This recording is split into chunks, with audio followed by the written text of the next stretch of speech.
Xanthias refers to several characters, notably all slaves, who appear in plays by the ancient Greek playwright Aristophanes. History. In The Frogs, Xanthias is the slave of Dionysus. He delivers the opening line of the play, riding on Dionysus's donkey and debating with Dionysus about what jokes Xanthias can make. He and Dionysus trade barbs throughout the play, with Xanthias generally coming out on top.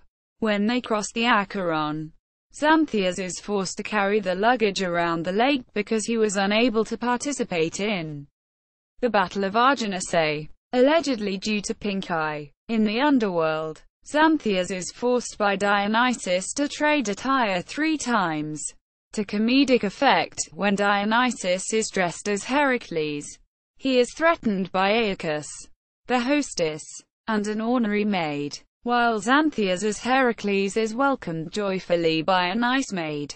Xanthias also manages to trick Aeacus into whipping both him and Dionysus to avoid having monsters set upon him. Once the confusion about master and slave is sorted out, Xanthias flirts with a nice maid, discussing ways they secretly rebel against their masters.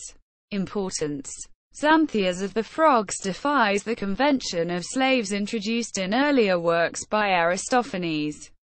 In The Knights, the Wasps, and Peace, slaves fulfill 2 functions. They introduce the situation at the beginning of the play, and they provide comedic relief by being threatened or frightened.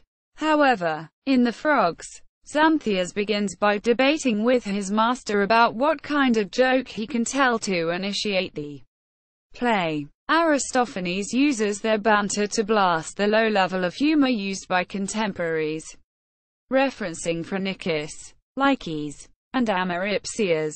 Aristophanes represents Xanthias as braver and cleverer than Dionysus. Xanthias pretends to see Impausa, frightening the bumbling, slouching Dionysus. Then Xanthias tricks Aeacus into whipping both of them to differentiate between master and servant. Xanthias is clearly dominant during the latter situation, as Dionysus pleads and whines to let Xanthias change clothes with him, despite Xanthias' superiority. However, Dover cautions against an interpretation that Aristophanes supported emancipation. He points out that Aristophanes' audience may quite possibly have seen little more in Xanthias' dominance than a confirmation of the impudence of the servant class, and the comedy of the situation can arise from a reversal of roles, similar to the comedy evoked in Aristophanes' Lysistrata and Ecclesiazussae with respect to women browbeating and topping a bumbling living god. Dionysus, during his multiple hallowed citations, may have had something to do with it. 2. Other appearances. The Wasps, as Bdellicean's slave. The Clouds, as Strepsiades' slave. The Birds, as a slave. The Achanians, as a slave ordered to hold Phallus upright.